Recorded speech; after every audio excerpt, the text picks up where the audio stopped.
Objective A. Identify values for which a rational expression is undefined. A rational expression is just like a fraction. We have the restriction that the denominator cannot be 0. Therefore, to find out the restriction of a rational expression, we simply make the denominator equal 0 and then solve for the value of the variable. Number 1, 4 over x plus 3. We simply make the denominator 0 and solve for x. Subtracting 3 from both sides, and we obtain x is negative 3. What that means is when x is negative 3, the denominator of this rational expression will be 0. Therefore, the rational expression will be undefined. So your answer to number 1 is simply x equals negative 3. Number 3, y minus 3 over 5y minus 4. Similar to before, we simply find out the value for y, which makes the denominator 0. It has nothing to do with the numerator, so do not make the numerator 0. 5y minus 4 equals 0. And then we solve this for y. Move that negative 4 to the other side. We have 5y equals 4. Dividing both sides by 5, y is 4 over 5. Number 5, n plus 2 over n squared minus n minus 2. Again, it had nothing to do with the numerator. We make the denominator 0. N squared minus n minus 2 equals 0. This is a quadratic equation. In the previous chapter, we solved quadratic equations by factoring. So same thing over here. Factor the left-hand side. Place 2 pair of grouping symbols. And the first number in each pair will be n, because n times n is n squared. By a little bit educated guess, you will find out the two numbers that you should place inside will be negative 2 and positive 1. Because negative 2 times positive 1 is negative 2. Negative 2 plus 1 is negative 1. By zero product property, each of these two factors could be 0. So we obtain two solutions. N is 2 or negative 1. And that's the solution to the quadratic equation. Therefore, the original rational expression is undefined when n is 2 or negative 1. Objective B. Determine whether rational expressions are equivalent. To check whether they are equivalent, there is an easy way to do. You simply pick a value for your variable and then plug it in, see if they get the same result. So number 7, I'm going to pick x equals 2. And then I'm going to plug it in. The first expression, I'm going to write in the skeleton form.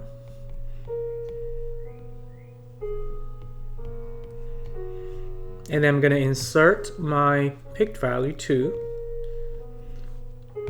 And then I'm going to calculate this expression. On the top, it will be 14 plus 5, that's 19. On the bottom, it's 2 minus 3, that's negative 1. So I got negative 19. Second expression, skeleton form.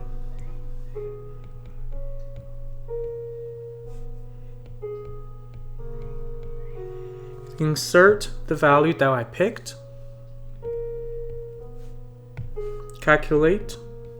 On the top, 2 squared, that is 4. 4 times 7, that's 28. 28 plus 5, that's 33. On the bottom, 2 squared is 4. 4 minus 3, that is 1. So I obtain 33. As you can see, negative 19 is not the same as 33. So these two rational expressions, they're not equivalent. If they are equivalent, it doesn't matter what value I pick for x. The output or the final value after I evaluate will always be the same. So here, there's a risk. Imagine if we pick x equals 0 for these two expressions. Once you plug it in, you will find out that they produce the exact same value. If that's the case, you might want to pick another value, double check.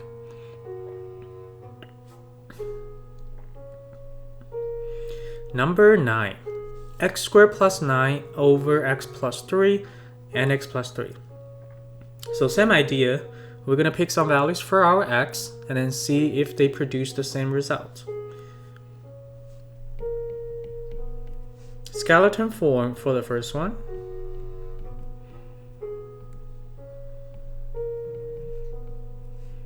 Insert the value that we picked. Evaluate. We obtain 5 over 2. The second one, skeleton form. Insert the value. Evaluate. We obtain 4. And again, they're not the same, so our conclusion is no, they're not equivalent. Usually, whether or not they're equivalent is checked by simplifying one of them and then see if you could get exactly the same expression. Picking a value is just a quicker way to check whether or not they are equivalent. It works for expressions that are not equivalent. Picking a value is the most effective way. But if you want to be sure that two expressions are actually equivalent, picking a value is not guaranteed. So you might want to simplify one of them and then see if you could simplify one of them to the other one. Objective C. Simplify a rational expression. So here is how you can simplify and prove that you have two equivalent rational expressions. Starting with number 11. 4a minus 20 over 4. To simplify rational expressions, because we have two parts, the top and the bottom, you simply need to simplify those parts by taking out the greatest common factor from the top and the bottom and then cross them out. On the top, we can take out a 4 as the GCF. Inside, we have a minus 5. On the bottom, I'm just going to leave it as a 4 because I could cross out the 4 from the top and the bottom and they cancel out. My final result is a minus 5. So I can say that the original rational expression for a minus 20 over 4 is equivalent to a minus 5. Number 13. b squared minus 9 over b plus 3. To simplify this rational expression, we need to think about two things again. The first thing is GCF. Can we factor out a GCF? In this case, unfortunately, we cannot. Then we're going to look at a second way, which is factoring. So you're going to factor both the top and the bottom, expecting to find some common factors from the top and the bottom, and then cross them out. I would say the denominator cannot be factored, so I'm just going to write as b plus 3. But the numerator, it's a difference between two perfect squares. We do have a formula. A squared minus b squared is a plus b times a minus b. Our b squared is actually 3 squared. So you can apply the formula, write the top as b plus 3 times b minus 3. And now we do have a common factor, b plus 3. So I cross them out and write our final answer, b minus 3. The original rational expression is equivalent to b minus 3. Moving on to number 15. Number 15, we have quadratic expression on the top and the bottom. Chances are we need to factor both of them. Before we do that, make sure there are no GCFs. In this case, we don't have any GCF that we can take out from the top or the bottom, so we go straight to factoring. By performing some educated guess, on the top, the two factors will be x plus 2 and x plus 3. On the bottom, the two factors will be x minus 2 and x plus 3. We have a common factor that's x plus 3, so cross it out from the top and the bottom and write down our final answer, x plus 2 over x minus 2. Number 17. Again, we have two quadratic expressions on the top and the bottom. First thing to do is GCF. This time we do have GCF that we can take out from the top and the bottom. On the top, I can take out a positive 2, and I will have x squared plus 4x minus 12.